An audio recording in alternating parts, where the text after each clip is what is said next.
Everyone, I went to go hit the stream thing. I was like, wait a minute, I don't even know how to do this anymore. It's been about a month since I've been on. I am post surgery right now, feeling great. Um, I'm 2 weeks post surgery today, and I have about 4 more weeks or so before I can kind of get back to regular activities. Although I'm out walking every day doing stuff, and back to work, making videos.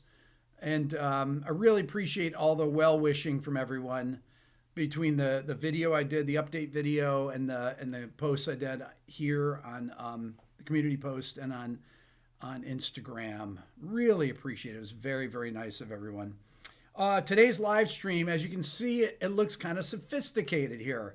I brought back this app Chordy that will show you chords here, and we're going to talk about music theory related to the keyboard. And it's the same music theory as guitar. It's just more fun, and it's easier to visualize this thing. And all of this is related to the Beato bundle that I've brought back for sale due to its popularity for the next 6 days and 8 hours through August 4th.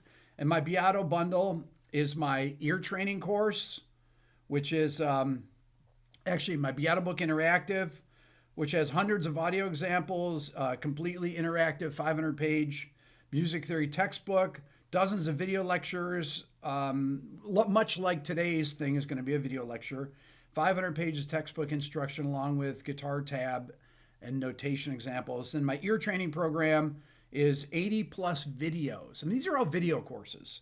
And that also has hundreds of interactive training modules. So it'll train you kind of on some of the stuff that we're doing right now. If I play something like this and I ask you, what is that interval? Well, all you have to do is look at the screen and it says perfect fifth.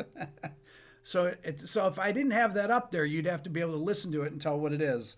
And that has a 27-page PDF. And then, of course, my 2 guitar courses, my beginner guitar and my intermediate thing is my Quick Lessons Pro. So that's what's on sale and related to what we're doing here today. So what I wanted to do is I wanted to start with this circle of fifths, but with the circle of fifths here, we're just going to start with a key. We're going to start with a key of C right here that has 0 sharps or flats. And what does that mean exactly? Well, the black keys are the sharps and flats. So if I play these notes together, all these notes are a C major scale. C, D, E, F, G, A, B, and then back to C.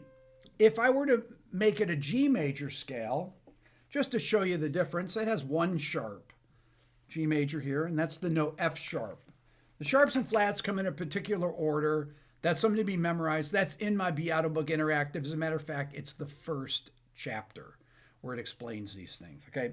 G major scale is 1 sharp, F sharp. So if I start on G, so it's G, A, B, C, D, E, F sharp, G. So there's your F sharp. And then let me just do one in a flat key so you can see like B flat has 2 flats, B flat major. If I start on B flat here, and some of you may be like, I don't even know what note that is. Well, you'll learn these things. We'll go through this. Okay, so B flat, C, D, E flat. So there's the 2 flats in the scale. B flat, C, D, E flat, F, G, A, B flat. So that's B flat major. We're going to just stick with C major for it right now. Okay. Now to build chords, we actually combine intervals. A major chord is a major third on the bottom, so C and E, and a minor third on top, E to G. If I play all together, C, E, G, that's a C major chord. It says it right there. And if you look at the staff, you see there on, I don't know, I can't really point the staff. The staff is right there, right here where the staff is. If you see them, they're on adjacent lines, right? So I thought my hand would go in front of that thing, but it actually doesn't. So C, E, G is a C major chord. Okay, now let's talk about what the other notes in the scale are, because it's kind of a different way to think about this stuff. If I play C, E, G, I'm only playing 3 of the 7 notes. Well, what are the other notes in the scale? If I add this note D here, you get a C major add 2 or add 9. If it was up here, that would be a C major add 9, okay, because it's 9 notes, 7, 8, 9 from the root here. So that D is one of those extra notes of the chord that you could add. You could add the note F. This would be it says major F major 7 sus 4. Now it's just a C add 4, C major add 4, and then if I did this C major 6, this is C major with the note A. That's the 6th note of the scale. That's why it's called the 6th. The note F is called the 4th because it's the 4th note of the scale. So basically, this is all about counting, being able to count. These notes can be in any octave as well. If I played this note up here, that's 9 notes away. So that's a C with the added 9th. This would be a C with the add 11. And this is a C with the added 13 there, really. Don't go by the thing that says C major 6th right there, because that's not accounting for the spacing. The way the program is written, it's written to just kind of condense things here. But, okay, so, well, what about some other notes? If I had this note B, that gives me a C major 7 chord. So those are the different permutations of C major. You have some other notes here, like this note here. That note there is a sharp 4. It says the flat 5. It's not really a flat 5 because I have the 5th G in there. So that's a C major with an added sharp 4. Okay, now those are the extra notes that you can put on a C major chord. But let's talk about the different chords from the key of C major. And it's very simple. If you just space them out in the same way, that's C major. The 2 chord is D minor. The 3 chord is E minor. The 4 chord is F major. The 5 chord is G major. The 6 chord is A minor.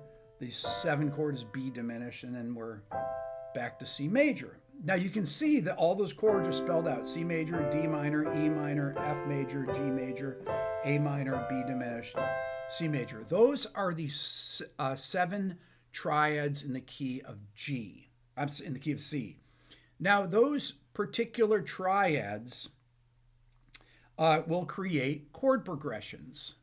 If I have 1, 4, 5, 1, that would be a 1, 4, 5, 1. You could have a 2, 5, 1. Okay, so I did something different on the 5 chord. I inverted it. I did the 2 chord, D minor, then I did G major. See, it says G over D. This is a second inversion G major chord. Well, what does that even mean? What is an inversion? Okay, an inversion, these are things that you will learn from my ear training course, how to hear inversions.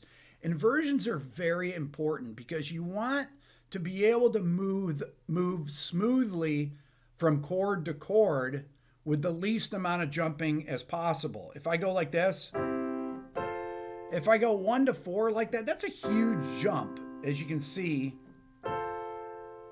to go from C major to F major. But if I went like this, okay, so C major to F major, but this F major is in second inversion with the 5th in the bass. Okay, what does that even mean? Okay, well, let's take a C major chord. C major, that's called root position. If I take the bottom note and I move it up the octave, so I go E, G, C. Everything good, Tom? This is called a first inversion triad. So the 3rd of the chord, the E, is the lowest note. Okay, I'll do it down here. So you've got root position, first inversion, and then second inversion with the 5th in the bass. So this is with the root in the bass, with the 3rd in the bass, and then with the 5th in the bass. Okay, once you know these different inversions, if I go to F major, that's root position, first inversion, second inversion. G major, root position, first inversion, second inversion, and then I resolve back to my C. So The idea is to move as little as possible from chord to chord. So 1, 4, I could go up to here, 5 to 1 like that. It sounds very smooth as opposed to jumping. Okay, I could go 1, 4, and then 5. This is a first inversion G major chord, back to C major. Okay? The idea of voice leading is that you have the least amount of movement possible. That's what gives you these, there's a smoothness to it, for lack of a better term, where the voices actually move either in stepwise motion. So if I go C to F, these two voices are moving up 1 scale degree each. If I go C to G, those two are from C to G. These two voices are moving down by stepwise motion. But if I go 1 to 4, F major there, you notice the C is retained on both chords because it's common to both chords. That's why it's called a common tone. So a common tone is a note that's common between chords. Okay, so if I'm in the key of C and I start writing out chords, C major, C, E, G, D minor, D, F, A. I'm going to do it here. Let me write it like this real fast because it take me 2 seconds here. E minor, F major, G major, A minor, B diminished.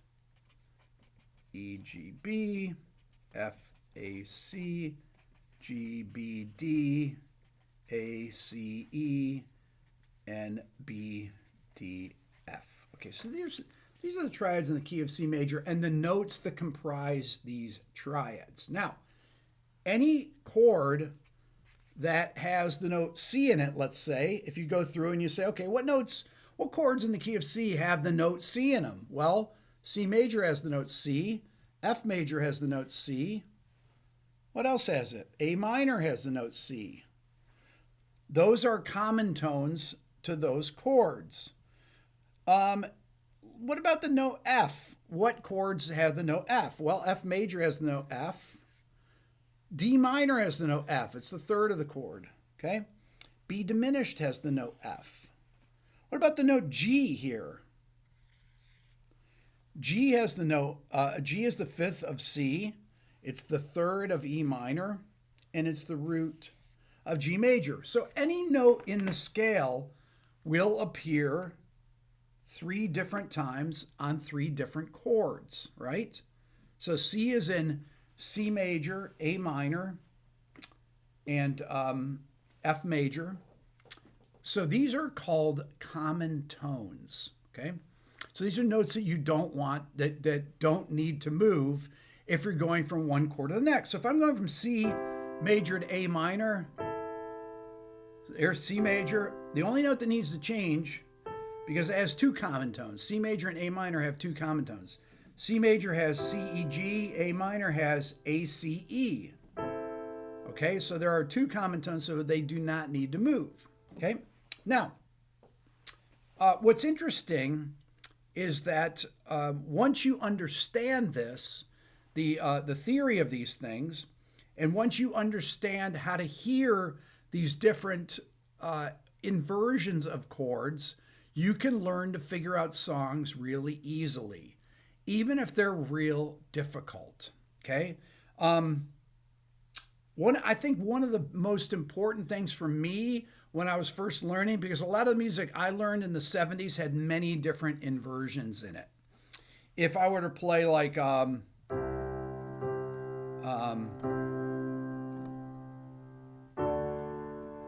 me think.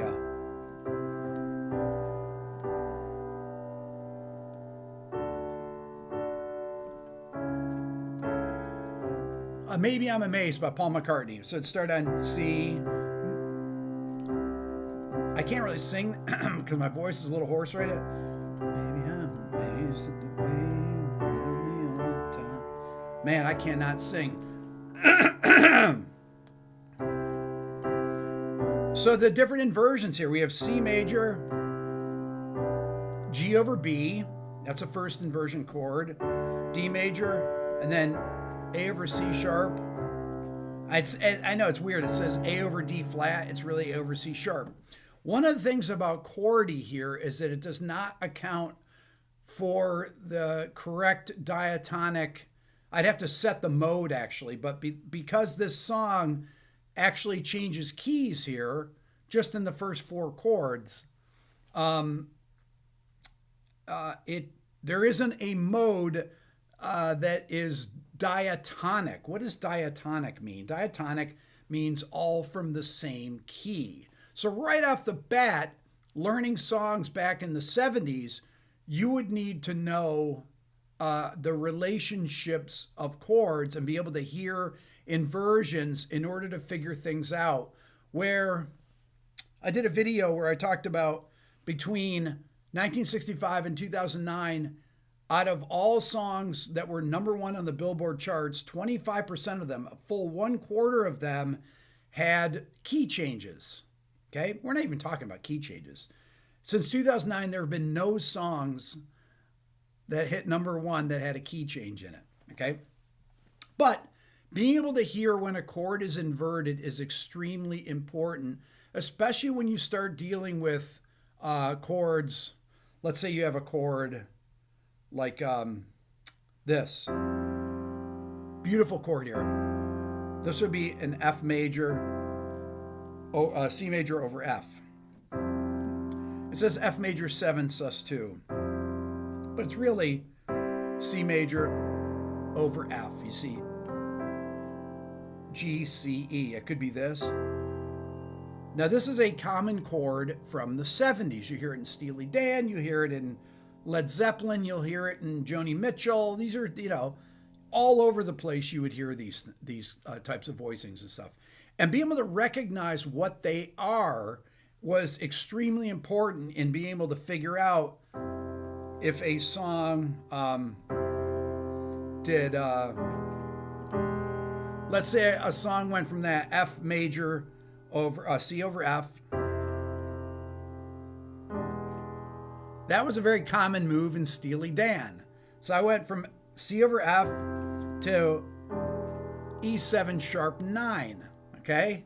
You're like, E7 sharp 9, what does that mean? Well, if I take an E major chord with a 7, that's an E7, and the sharp 9, well, what is the 9? The 9 is some type of F, okay? Well, the sharp 9 in this case is the note G, okay?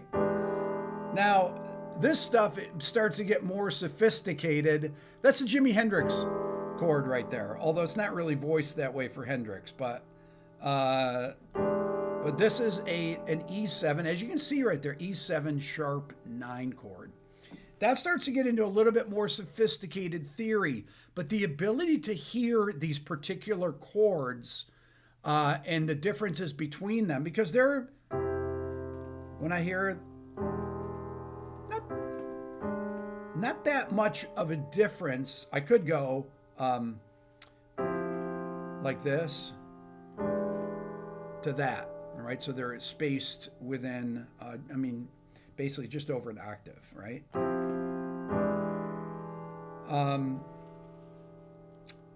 But it's like, how do you figure these things out? How do you even know what they are?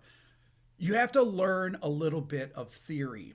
And this is why I created my Beato book and my ear training course, because they're completely interconnected. Understanding the theory on how chord progressions are built, meaning what's the difference between a 1-4-5 and a 2-5-1-6 and a 4, a 1 major 3 major 4 minor 4 chord, right? So if I'm going from C major to a major third, major 3 to a major 4 to a minor 4, it's a minor plagal. That's a lot of different songs. I made a video on that. That's Radiohead Creep, and it's the Hollies, and it's Lana Del Rey. This is a very common chord progression. It's one of the few chord progressions, at least the first 3 chords, that you still hear in contemporary music.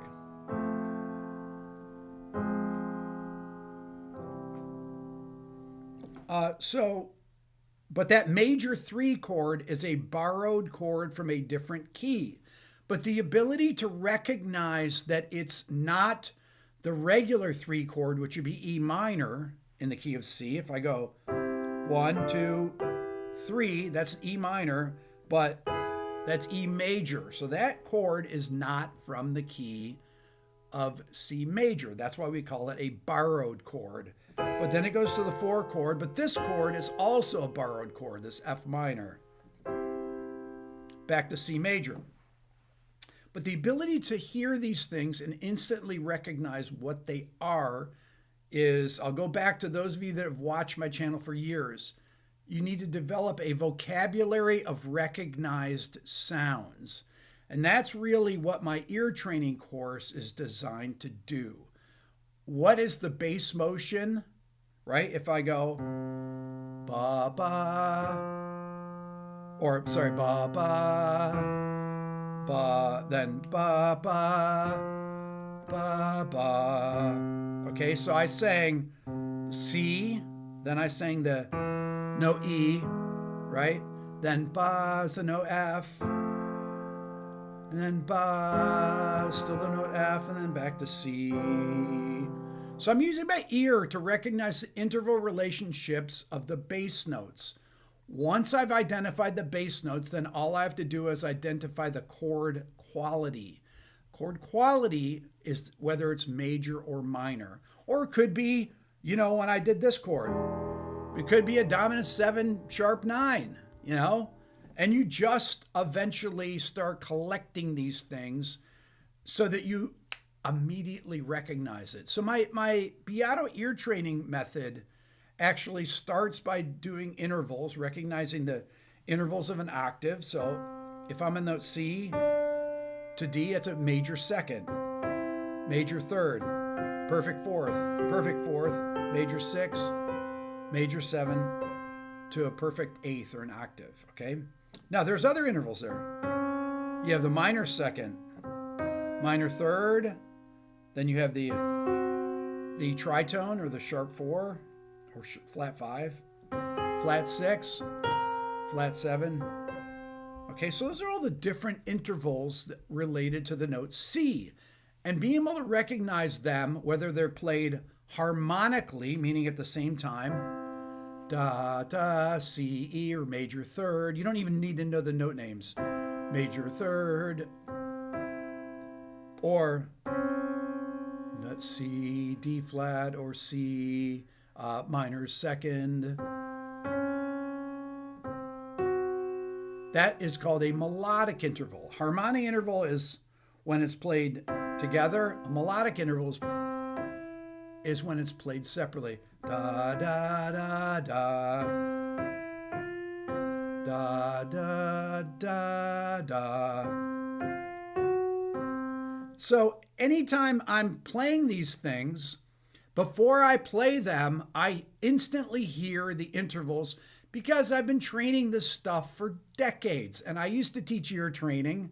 And the way that my ear training course, which you can get through my Beato bundle, $99, for, what is it, 6 more days or so? It's 6 days, 7 hours, 45 minutes. It's on sale for $99. All 4 of my courses, it's a $347 savings. My Beato Book Interactive, which is my theory video course, Beato Ear Training, which we've been talking about, and then my 2 guitar courses, my beginner and intermediate guitar courses, all of them together for $99. Open up another tab here and you can go purchase it then, but stay with the lesson here because this stuff is really important. Now, I like being able to understand theory related to the piano. That's one of the reasons why we're using Chordy, we're using this program today, is because I think it's easier to visualize on the piano because the way the piano is laid out, okay? If I if I played these three notes here, C, F sharp, G, when you see that, when you see those intervals, what you should be able to do is you should be able to go ba ba. You should be able to go and sing the notes before you play them. That's the ideal. That's kind of where you want to get to. Okay, so because the other side of that, C, F sharp, G, and then the other side of it is just somebody plays that and then you recognize that those are the intervals, okay?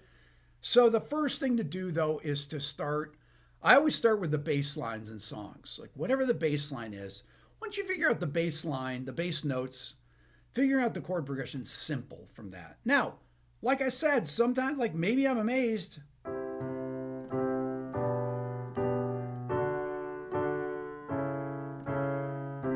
If I had the bass line, da, da, da, da, da, da, weird bass line, right? So then you have to be like, okay, well, those are definitely inverted chords. You know, I was, when I played in my first band back in 1977 or so, my buddy Andy, who was a drummer, gave me a tape. And it had some really weird songs on it that were difficult to figure out. Long Distance Runaround by Yes. Don't Take Me Alive. I Wouldn't Want to Be Like You, Alan Parsons Project. And I have my video with Alan Parsons coming out. When, Tom? This week, maybe? Yeah, probably. Probably this week. What else did we have on there? It was a really weird... there was a Triumph song on there. There was Zeppelin, What Is and What Should Never Be. There was... what the Triumph song was called, Bring It On Home. It was some weird collection of songs. And I remember going over and his brother John was an amazing guitar player, a few years older than us and stuff. And I remember when I was playing the Don't Take Me Alive thing, he's like, how'd you figure that out? That's a Steely Dan song that starts out with a very cool chord, which is a G7 sharp 9. Very weird voicing at the 3rd fret on the guitar. And then it goes into this Larry Carlton solo that's very sophisticated. And frankly, Long Distance Runaround is really difficult to figure out, especially since the two parts, you got Rick Wakeman in one speaker and you have Steve Howe in the other speaker playing completely different parts that harmonize with each other. That amazing song. Long Distance Runaround was the B-side of Roundabout, I believe. I may not be, I think I'm right on that. I think it was but it's a beautiful song, John Anderson song. And if you've seen my John Anderson interview, I actually asked him about Long Distance Runaround because I love that. It's one of my favorite Yes songs. But those are some of the songs that I learned in my first band practice. Now, I didn't realize that these were hard to figure out. I just had a cassette that Andy gave to me. Here's your cassette, 9 songs. These are the songs we're going to work on. And I just went and played with him, just guitar and drums, because we didn't have a bass player and another guitar player yet. So now, that being said, I already played the cello and then the bass. So I've been playing instruments for years. I was brand new to the guitar, but my ear was very developed for... I could read music, and my intonation was excellent on the cello and the bass. And because I was a bass player at the time, having to tune with the full orchestra, so I played an orchestra every single day of the week. And as I'm playing my bass, you're constantly tuning the bottom notes of the chords. You may be playing inversions like that. And so I recognize these things if I was playing Beethoven or if I was playing Bach or if I was playing Tchaikovsky. I would recognize that, that doesn't sound like it's the root of the chord. Now, I didn't know what the root was or anything. I didn't know anything about theory, but I recognized when it sounded like the chord was out of order. And these are the things that you need to be able to do for basic music theory. So like I'm saying, these inversions, let me do it down here. Root position, first inversion with a third in the bass, second inversion with a fifth in the bass. Now, all this stuff are in my courses. Now, there's some, the theory course, my Beato Book Interactive's theory course, and the ear training course have a lot of overlap, okay? One of them is the theory course gets into far deeper things in theory. The ear training course explains what you're hearing and teaches you to be able to hear these things, which is really important because you need to be able to recognize what you're hearing. So I'm going to leave it there for today. As you can hear, my voice is still a little hoarse here. I appreciate everybody tuning in. It's very weird to be back on after a month, but I feel great. I'll be back regularly now every week. And I have some really cool interviews coming out and some really interesting ones coming up that you'll see here within the next couple weeks. So great to see everyone once again. Thank you for the well wishes, and I'll see you guys soon. Take care.